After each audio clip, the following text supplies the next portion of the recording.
What's up, guys, and welcome to episode 2 of the Email Ascension Academy. I hope episode 1 kind of got you a little fired up and in the right headspace to make a change in your life and to finally take that first step to ultimately living the life that you want to live.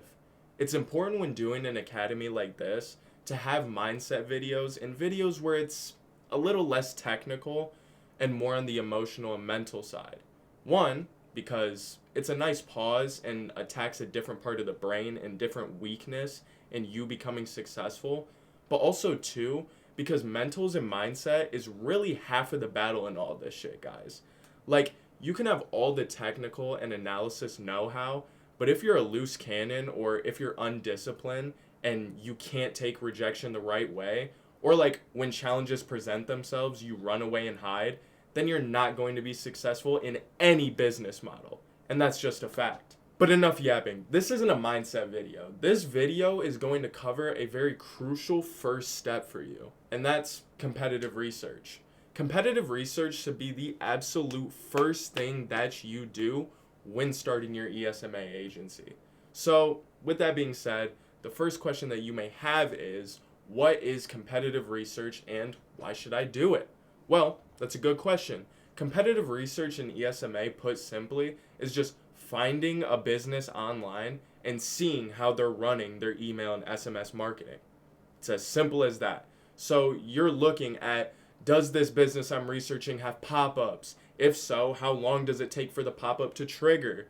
What questions does it ask in the pop-up? What design does the pop-up have, etc. And also, does the business have an email or SMS list? Some of these businesses don't have them. If they don't, why don't they have it? I know for a lot of streetwear brands, they don't really have email lists because it wouldn't benefit them as much as, say, an athleisure brand or something in that realm. Because these streetwear brands do drops, which means that they capitalize off of the short-term volatility and sell out every drop. So, there's no real need for email marketing because that's more of a long-term click and buy and not really hype related. An example of this is like TJR's brand Kiltech and Lucas Pactor's brand Squidhaus. Lucas is in the athleisure space, which means that he operates similar to companies like Alo Yoga, Lululemon, where they want a lot of inventory on hand, and customers are going to buy every single day, consistently buying their products, right? And the hope is that they rarely sell out so that way they can consistently generate those sales. This would be good to have an email list because there's constant traffic going through the website, which means that constant sales are going to happen, which means more offers to push up sales and revenue, which is ultimately what you're trying to do with email marketing.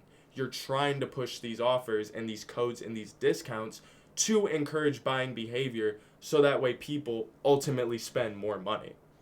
With Kiltech, it's a little bit different. Their business model is more on hype and scarcity, so they don't want to be in stock, and they also don't want year-round long-term buying. They want short-term flash hype and scarcity to drive hella traffic to their site in one day or one drop, right?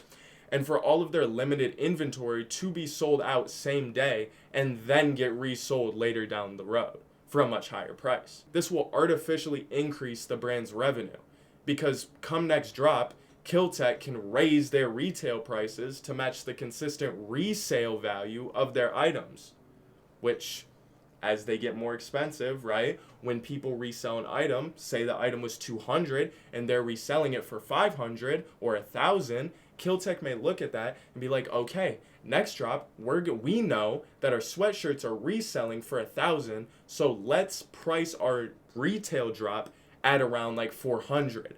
And that's an increase of $200, which is ultimately putting more revenue in their pockets. So, because of this, SMS makes the most sense because it's focused, direct clicks that 90% of people are going to see and open and interact with, which will ultimately be more effective and produce more for their brand. So, now that we talked about that, now we're going to move on to how you can actually research and test these brands. Let's go. Alrighty, so first things first, you're going to want to create a Google Sheet, and you do that by just simply going to Google Sheets, clicking the plus sign, and then it should take you to a screen that looks just like this.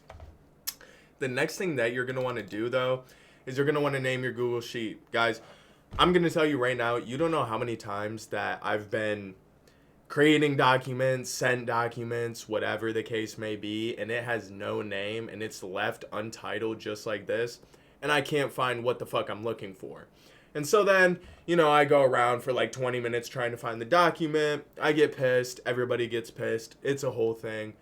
Name your documents, please. So we're going to do that right now. It takes 2 seconds. 2 fucking seconds.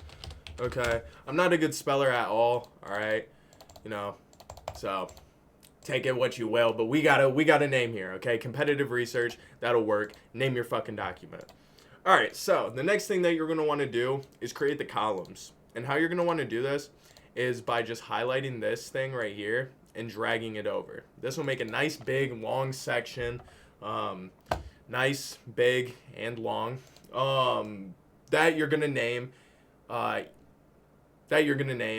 each column, right? So how this is going to work is we're going to have a couple columns for each thing that you're going to be researching. And this first topic is going to be the name of the brand. So we're going to, for the header, put name of brand. This is just going to help. All of this stuff right here is just going to help you and your team be able to know exactly what brand is doing what, right? Because if we just immediately go into the metrics and just have a bunch of metrics on this, on the screen, you're going to be like, whoa, what brand was it? What do they sell? What, you know what I mean? If a brand is hitting all the points, I want to know what brand it is and what niche they're in, so that way I can work with that brand, or so that way I can work with brands in that space. So that's kind of what is important here.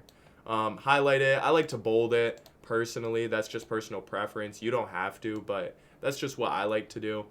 And then I like to do about 100 brands at a time. So we're going to create a border over it. It just looks better. And you do that by just clicking this, clicking that first option under here, and it should create a border underneath that. And then for the next one, again, we just click this letter B, drag, and then it makes it longer so that way you can fit more information in each cell. This next one is going to be the website of the brand. So let's put that, website of brand. And then we're going to, again, center it because it just looks way better. Bold that bitch. And then drag it down to 100. Again, we're going to put another border on that shit. And move on to the next column. C, same thing. We're not reinventing the fucking wheel here. This one is going to be, I believe, the type of product. So type of product. And then we're going to highlight this, bold that shit, center that shit, border that shit, and, oh shit. All right, boom, drag up, border, bam. Now we got the type of product. Starting to come together, right? All right, so look, then the next thing that you're going to want is the ideal customer for the brand. I like to call it KYP because, or know your personnel. This was an old term in football that my coach used to throw around and tell my quarterback is KYP. If Jeremy over here runs an 11-second 100-meter dash and he's fast as shit and runs a 4.40, you know that you can overthrow the ball a little bit, or, kind of moonball it a little bit, because he's going to come down with it. He's going to be able to run to the ball and make the catch. But if Daryl over here is about 280, big buff, and slow as fuck, then you can't do that. You can't just throw it. You're going to have to take a little bit off of that throw. So it's the same thing here. You're going to need to know what type of advertising and what type of discounts that certain types of consumers for the brand are going to interact with. Lululemon ideal customers are going to be completely different in the marketing that you're going to have to use than Chrome Hearts, or Nike is going to be a little different than even Puma, you know what I mean? Or OnCloud, so it's just something to keep in mind. when doing research with these brands is that the ideal customer is something that you're going to have to keep in the back of your head. So again, make the border, ideal customer. And now we have our little sections.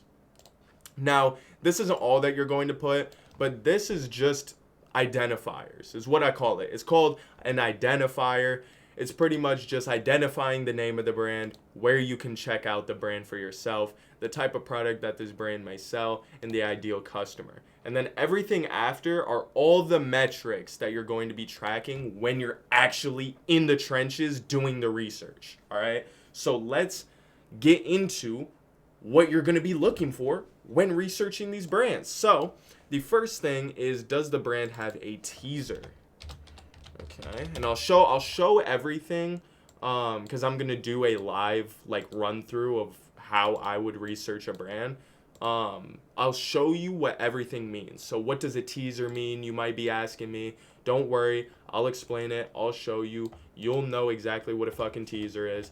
Okay, don't worry. Alrighty, so the next thing is going to be, does this website or brand have any pop-up marketing on their website? Do they have any pop-up like images or discounts or anything of that nature? That's important. That's important. The next thing is there an immediate discount offer? So this one's going to be a little bit longer, but is there an immediate discount offer? Yes/no. Alright. Yes/no. Bold that shit, center that shit, and border that shit. Alright, the next thing is there an email sign up within the pop-up? Is there an email sign up? Yes or no? It's an important thing because email sign-ups is like the reason why you have teasers and pop-ups is to eventually get someone to click the email, to click and sign up for your email list, because that's where you'll be able to pump out your offers, your discount codes, your marketing, and that's really where we come into play, is when they sign up for the email list or the SMS list. That is the most important thing. So you want to make sure that not only does a brand have this when you work with brands, but what type of companies run what sort of thing. Again, a Kiltech might not. A Nike will. An Adidas will. A Denim Tears might not run certain things. So it all just depends. All right, the next thing is going to be, do they have an SMS list or do they have a text sign up when you visit their site? Some brands have it, some brands don't. This is kind of a mixed bag, or at least from my own research, this tends to be a mixed bag. Some brands do feel the need to have a text sign up, but some brands don't. Whether it's effective or not, I find personally that it is effective to have both the email and text sign up, but in some cases and for some industries, you'll find that not a lot of people, I shouldn't say not a lot of people sign up for it, but it's just not needed in certain kind of brands that you work with. It's just not needed. It's not the most important metric, especially for the cost, because you have to think that implementing SMS isn't necessarily free. It's not free at all. You still have to pay for the SMS channel and stuff like that, and for the spend that you put into SMS. So really, it's just talk with the brand, see if it'll work with them to implement SMS, and if it'll work in their budget, and how effective it will be. You can test it out for a little bit, see if it's effective. If it's not, you can just cut it and not include it at all. All right, the next thing is, do they have a text code verification? So I noticed that with a lot of brands, they actually do have this implemented. Again, I will show you exactly what I'm talking about when we actually get into the trenches here. But some brands, what the fuck? My fucking AC just kicked in. Look, text code verification is just after you sign up for the email and SMS, it's going to send the person a text message to verify that they used an accurate phone number. This is going to give you the most quality list or the most quality subscribers to the list, because it's not just all bots. It's not just all people just looking to get a code from you. It's not people using spoof numbers or spoof emails. This just verifies that the person signing up for the SMS is actually that person and they're actually going to receive the discounts and codes that you're pushing out. All right, now we're getting into the last two sections, which is the price in dollars of the discount and the percentage of the discount. Pretty much what this is when a company pushes out their discount code, how much are they actually giving their consumer on average? So what is the price in dollars that they're giving to them? Some of these brands are like, get $50 off, get $20 off, take $100 off. And then on the flip side, there's percentage of discount, which is get 15% off, get 20% off, get 30% off. Most companies do the percentage. From what I've seen, most companies do the percentage. Not a lot do the dollars. And when they do the dollars, they'll actually put a dollar amount and a percentage in most cases. So not a lot of companies actually just do strictly like get $50 off, get $20 off, whatever. Most of them do like get 15, get 20% off, or they'll couple it with the dollar amount. Alrighty, so this is pretty much the document and how it's going to look. We got our, let me just bold this real quick. Alrighty, this is how it's going to look. Competitive research, we got the name of the brand, the website, the type of product, the ideal customer for the brand. Do they have a teaser, a pop-up, an immediate discount offer? Are they asking you to sign up for the email list? Are they asking you to sign up for the SMS list? Do they have a verification verifying your phone number? Do they have a price in dollars for the discount that they're trying to push to you? And do they have a, do they have a percentage of discount that they're trying to offer you as well? So this is how the document's going to be set up. With that being said, it's time to jump straight into the trenches here, ladies and gentlemen, and actually do some competitive research. So I'm just going to kind of research a couple brands, go over my thought process, go over what I'm seeing, what I'm noticing. Just keep in mind how I'm inputting these metrics and these things into the document, and notice kind of what I'm doing in the thought process and things that I'm looking out for as well. Let's get into it. All right, guys, we are in the trenches. It's time to do some competitive research and start looking at the markets and types of products that these brands are pushing out. So I'm going to start my competitive research by thinking of a genre or of a type of product. So the type of genre or type of niche that I'm looking at is going to be athleisure. All right, so this is how I'm going to start my competitive research. I'm going to do this by going to Google, going to Instagram, going wherever, and putting in athleisure brands. Athleisure brands. Alrighty. Now we're just going to scroll down. Alright. We got Rhoback, Noble. Let's just do Noble. Alright, Noble. I've heard of them before. I think they have some workout gear and stuff. You're going to want to just click on the website here and wait. Alrighty. Now look. This is exactly what I'm talking about. So this is what you are going to see when you click on these websites, is these type of pop-ups. This is what a pop-up is. When you click on the website, is there something popping up at you wanting to give you a discount, wanting you to, sign up to their email list? This is all targeted, okay? This is all targeted. This is all planned. And this is an example of email marketing or email and SMS marketing. So what's the name of the brand? Noble. We'll just put it in here. Noble. What's the website of the brand? Sometimes with these websites, I will say that when you copy them, they have huge fucking links. I mean, look at this. This link is long as hell, and you don't want to paste all of that into your document because it'll start going over into the other columns. So you're just going to want to go over to a link shortener to shorten the link. Just any one of these free ones. I think tinyurl is actually a good one. Right here. Yep, this is the one that I use. It's called tinyurl, and you just click shorten, completely free, and then you copy that link, and then you go over to your competitive research and put it into the website of the brand, and then there you go. Now you got a short link. All right, so what type of product does Noble sell? It looks more workout based, looks more lifestyle based. So I'm just going to say workout and lifestyle gear.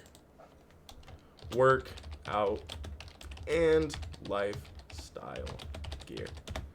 It's what they look look. It's what it looks like they sell. Jesus fucking Christ. All right.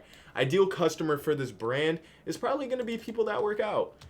This is kind of looking like a Young LA sort of situation. It's kind of looking like a Reebok kind of situation going on here. They make workout clothes. They make lifestyle clothes. Seems to fit the bill for that. So people that like to work out and wear lifestyle clothing. All right, there we go. Now we're going to want to drag this over a little bit. And boom. Now we got our 4 sections covered. So we got the name of the brand, which is Noble. We got the website of the brand, which we got from up here and then shortened it. There we go. We got the type of product, which we just saw from around here. It looks like they sell workout clothes. We got the ideal customer for the brand, which is people that like to work out and people that wear lifestyle clothing. Now the teaser. This is the actual technical part of competitive research, is the teaser. So what does a teaser look like? A teaser is going to be a box that's going to be, oh, you actually can't see it. There's no teaser here, but the box usually will be down here. All right, and it'll just be like a box down here that'll say like mystery discount or 20% off, and it'll be like bouncing up and down. Pause. Okay, pause. You know what I mean? It'll be bouncing that shit all around, all right, at the bottom of your screen. And, fuck! No, I clicked off. God damn it. All right, a little bit of technical difficulties. I accidentally clicked off of it, but we got the pop-up back. All right, so this is what the pop-up looks like. Pretty much, I just told you what a teaser is. The teaser is going to look like a box at the bottom of the screen. And what it's supposed to do, or what its purpose is people will see it kind of bouncing on the bottom of their screen, and it causes them to want to click it. What is this shit at the bottom of my screen? Let me click it, and then it pops up with this. So a teaser's job is to get the person interested in the discount and to segue the person from just being a standard, standby person on the website to a person that will sign up to their email and SMS list, which eventually will become a person that we want to buy the product, okay? So a teaser is going to help that by bridging the gap between a spectator and an engaged consumer of the brand, okay? So the teaser, does this company have a teaser? No, they don't. Okay, so we're just going to put no. And what I like to do is I like to bold it, center it, and I like to make the box red. Oh, not the text. I like to make the entire box red. So we're going to do that by going over to this little paint bucket here and making it red. This is just when you do like 100+ brands, it's going to give you a nice like green, red kind of spread. And you'll be able to easily like target, okay, this brand has nothing. This brand, instead of like looking, it just kind of instantly like triggers in your mind, okay, it's red, they don't have a teaser. Anyways, do they have a pop-up? Yes, they do. This is what a pop-up looks like. It just pops up on the screen. Just bam, just pops up right at you. Yes, they do have a pop-up. We're going to put pop-up. Yes, bold it, center it, and paint bucket that bitch to green. There we go. Yes, they have a pop-up. Do they have an immediate discount offer?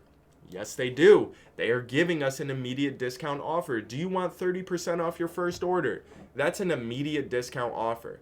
Some of these brands, and we'll see maybe later as we keep going, some of these brands just say, do you want a mystery discount? What the purpose of that is trying to do is trying to get the person intrigued.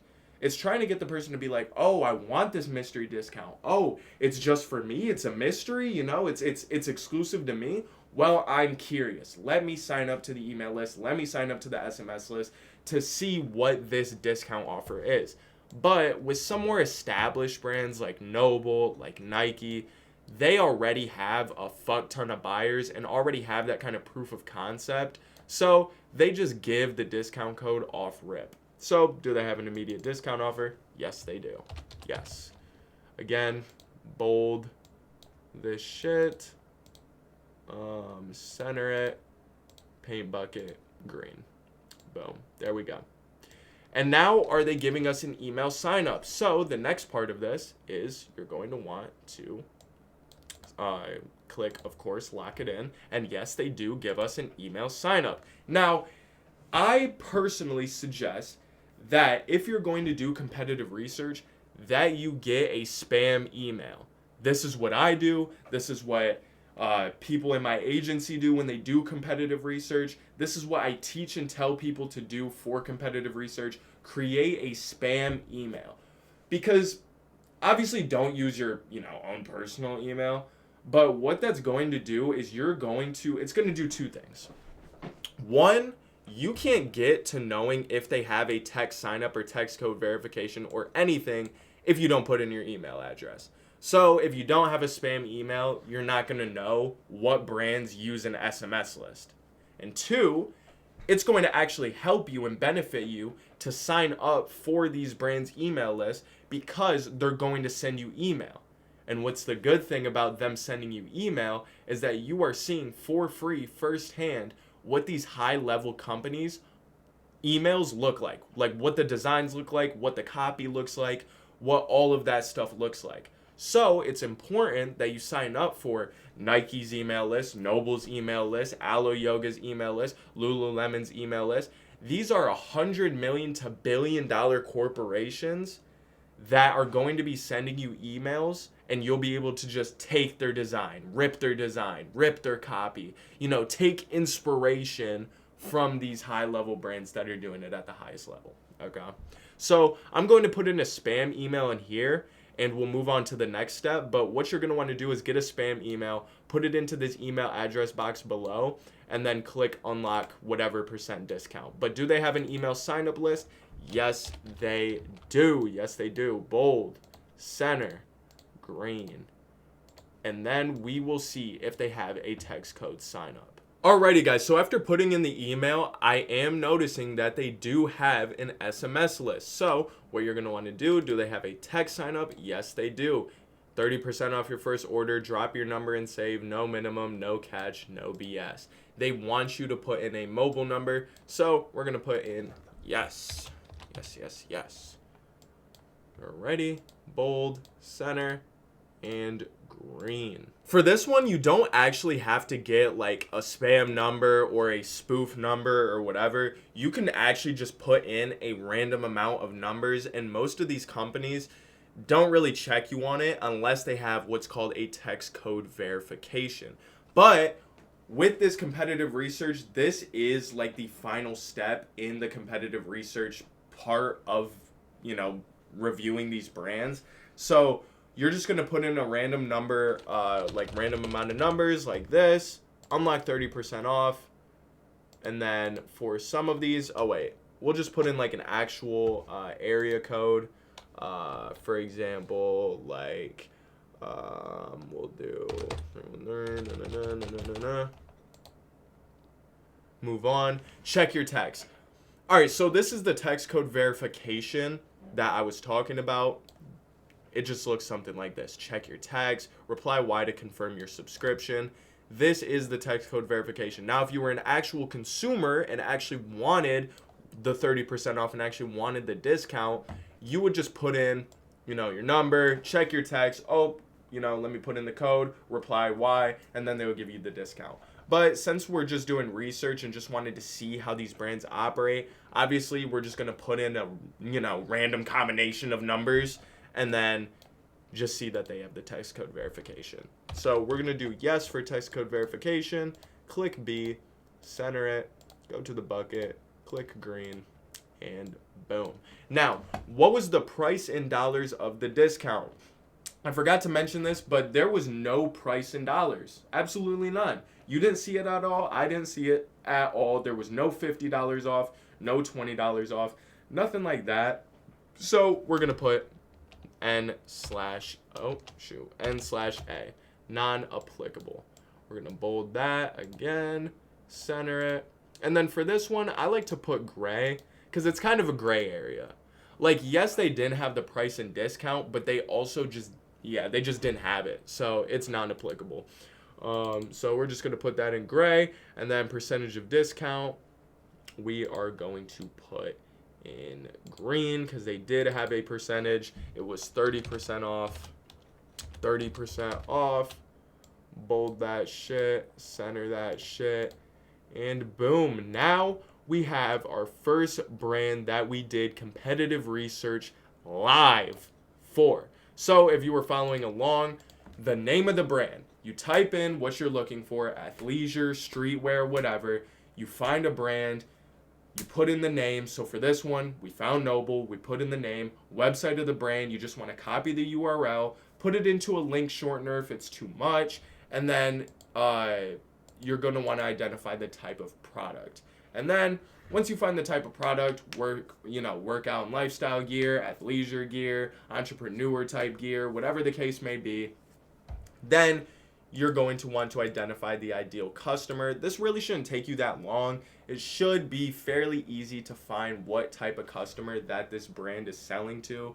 And then after that, you're going to actually get into your real metrics.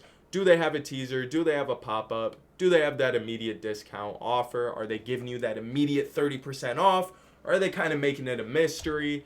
Do they have an email sign up that they're trying to flow traffic to and get people to sign up to their email list? Do they have a text sign up? Do they have a text code verification? Do they have a price in dollars of the discount? And do they have a percentage? These are all metrics that you need to know when researching brands. So I'm about to do another one, actually maybe like a few more to kind of give you guys an idea. One company that I know has the teaser is Based Body Works. Okay, they utilize the teaser.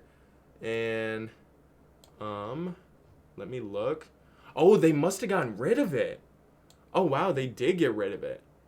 No, they're just going straight to the pop-up now.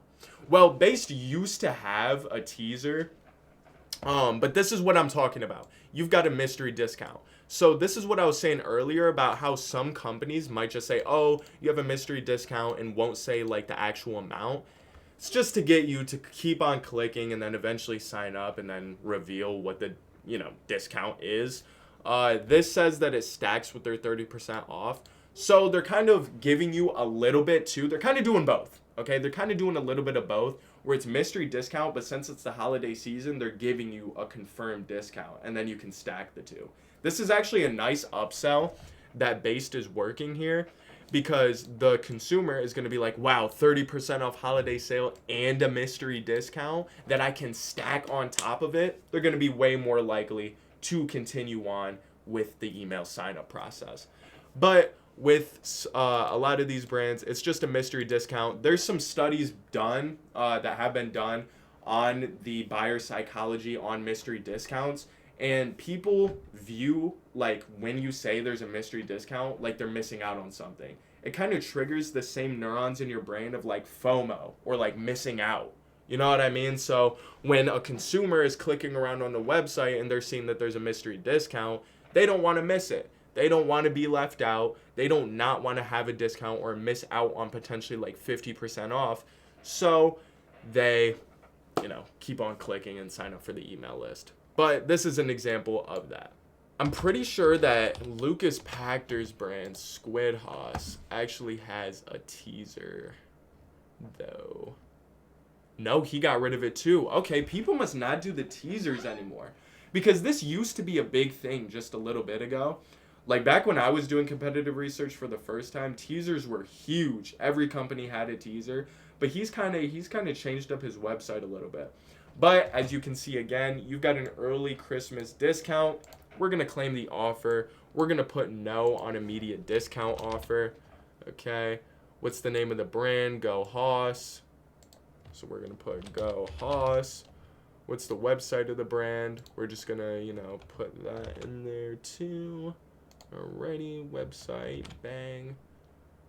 What's the ideal customer of the product? What's the type of product?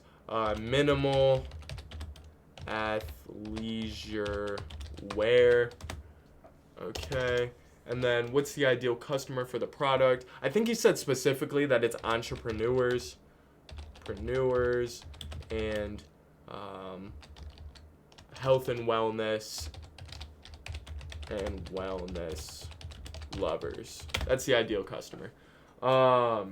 Do they have a teaser? No, they actually used to have a teaser, but not anymore. Do they have a pop-up? Yes, they do. Okay, immediate discount code? No. Email sign up? Yes.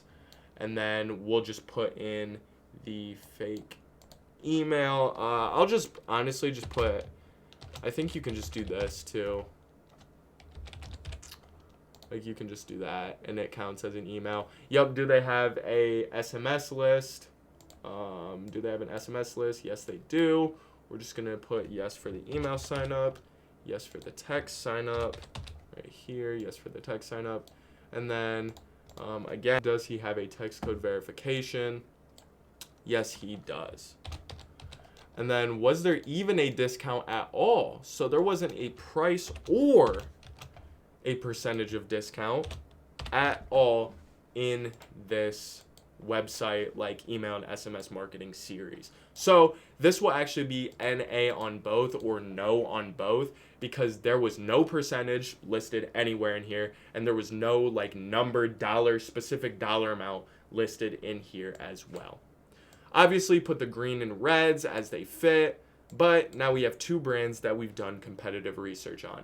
Noble, we got the URL, we got the type of product, we got the ideal customer. Do they have a teaser, a pop-up, an immediate discount, an email sign-up, a text sign-up, text code, price dollars, percentage, yes, yes, no, no. And then we got Squid Hoss right there. Eventually, you will get to a point where it will look something similar to this right here. It will look something similar to this right here, all right, where you have a couple brands. This is something that I did off camera, but you'll have a couple brands where it'll kind of be looking like a rainbow like this, you know, a lot of brands, NA, green, right, 20% off. Yes, they have a text code. Yes, they have a text sign up. So this is just an example of as you kind of work along and work through these brands, what it will look like over time. And then from here, you can kind of make charts from this data. You can, you know, put it on pie charts, put it on bar graphs, just look at the data here and then make a nice calculated decision when working with a brand, okay? Because that's ultimately what this is for. This is to help you make calculated decisions and the right decisions in the right market for these brands that you're going to be looking for. This should be used as a resource, but this should also be the first stepping stone in the ESMA process, so that way you can understand the market and understand the buyer psychology and what triggers people to sign up for email lists. Because honestly, it would mean nothing to work for these brands and do their email lists if you don't even know how to bring customers to the email list, okay? Even though we're ESMA operators and most of our job is, you know, working the flows, working the design, and working the copy, it is very important and way more valuable to be able to bring customers to a list than it is to just market for the list. Okay, we want to bring real world value to these people. We don't want to just be a very high priced, you know, glorified manager, so to speak. We want to actually bring real ROI to these people and to these companies that we're working for and to these brands that we're working for. And part of that is understanding the market and doing research in the market. And this is a very good framework and very good kind of system in doing that. So, yeah. And there you have it, guys. That's pretty much what competitive research looks like in email and SMS marketing. It's just as simple as looking at the competition, seeing what they're doing, and emulating it with your own design and your own copy. You do not have to reinvent the wheel here. Obviously, if it works for Nike and works for Adidas, it's going to work for the brand that you're working for. So make sure that you guys please do this as the first step. Again, I cannot stress this enough. This should be your first step in your ESMA journey, because if you are unaware of the market you are entering in, or if you're unaware of the types of design, copy, and overall tactics being used in the space, that you're doing ESMA in, then you will never be successful. And that's the bottom line. Do you think Tom Brady got as good as he did from just showing up on Sundays and playing ball? No. He researched and watched film on his opponents and compared them to other players and schemes and saw and analyzed the good, bad, and the ugly of their game, to the point where he knew more about the player that he was going up against than the player knew about himself. You know what I mean? And that's just the mindset that you need to have when attacking this first pillar, because it's going to pay off greatly when you work with brands in the future. Anyways, that's all for me. Thank you guys for watching the second episode of the Academy. If you want more resources, knowledge, help, or maybe even just like a community to just like sit and talk with about this kind of stuff, make sure you go down to the description box below and join the Discord. It's completely free to join and will be a great resource to help you along your journey. So make sure that you go down to the description box below and join the Discord. Anyways, y'all, have a blessed day, and I'll see you guys in episode 3 of the Academy. Peace.